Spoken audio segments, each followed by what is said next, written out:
What's going on, guys? My name is Steve and welcome to the Checkpoint, the only gaming channel that has fathered more children than Genghis Khan. And welcome back to Weapons of Destiny, the show where we go over and analyse every single weapon available in Bungie's upcoming space epic, Destiny.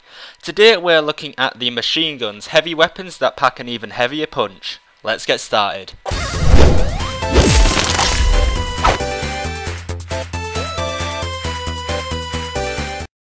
First up is the BTRD 345, an uncommon machine gun that fires rounds of up to 67 damage with an impressive rate of fire of 400. The base magazine of 64 means you'll have a lot of ammo to play around with, and while the power of the weapon may seem slightly below average, the rate of fire of this weapon is going to mow down enemies in the blink of an eye. The Darius Bravo, or Darius B for short, is a machine gun that packs a 59 damage stat, which may seem a bit on the low side, but take a look at its 900 rate of fire. This gun is just gonna pepper your enemies with rounds before they can even raise their own weapon. This weapon is just deadly quick. I mean, the speed of 900 rate of fire is pretty hard to compare with other classes. I mean, we've been through pretty much every class so far in this series, and rarely will you see a weapon reach up to the 900 point in terms of rate of fire. The Deviant Gravity-A is a weapon that favours power over speed. Its 300 rate of fire is still pretty decent, but its 510 damage is the real star of the show. The sheer power of this weapon makes it a great contender for your machine gun of choice. The Prestige 4 is a juggernaut. I mean, this weapon deals with 510 damage rounds at a 900 rate of fire. So this means you're going to get both raw power and sheer speed in a neat little package. Well, I say a little, this weapon is hefty, to say the least. I mean, the aesthetics of this gun give it a real hefty appearance, which reflects the colossal stats of this weapon. Just an overall powerhouse in terms of its capabilities. The Sargon-B2 Slate packs a 59 damage stat with a 600 rate of fire. And the main thing to note about this weapon is its stability. This gun will undoubtedly favour the more accurate of players, those who want to take their time to make every hit count, and is definitely an option to use at long distance. I mean, if you know that your accuracy is above average, if you have steady hands and you're going to be hitting all those shots, then the Sargon-B2 at a long distance is definitely going to be favourable.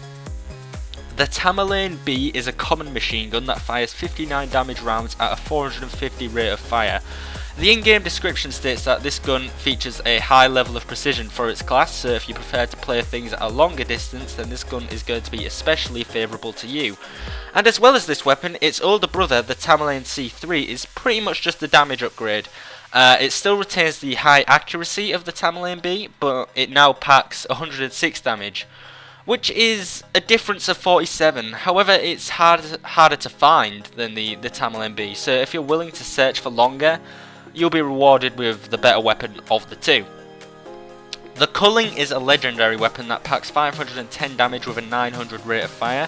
This and the Prestige are, so far, both very impressive behemoths of the machine gun class. The weapon is dark and metallic with shades of blue and a bit of orange scattered in there. It looks very cool, very powerful, and as I said, this is a titan of the machine gun class, but it is legendary, so it's going to be a bit harder to find than the rest of the weapons on this list. But once you do find it, you're going to have 510 damage, 900 rate of fire, best of both worlds. You know, you're just going to dominate with this weapon. Now, the next weapon, the Thunderlord, it's pretty unique. This weapon is only available through being dropped by a boss, and that is Xerxes-C Devil Archon. And he's needed to be defeated. The Xerxes is needed to be defeated before you can get access to the Thunderlord. But once you do, it will use electrostatic rounds at 330 rate of fire.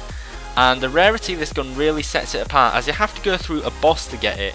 And even then, it may not be dropped. So it's a high risk, high reward maneuver, that's for sure. But once you do defeat Xerxes Devil Archon, I'm not sure whereabouts that's going to be. It hasn't been, the information hasn't really been released on that yet. But once you do, you may get rewarded with the Thunderlord, but you may not. And finally, the I'm going to murder this name. The Xerxes-C is the final machine gun we're going to be looking at. Sorry if I absolutely shat all over that name. But it holds a 83 damage attribute with a 300 rate of fire, and the stability of this gun is pretty decent, meaning you'll be looking at longer range, slower engagements, and the earthy camo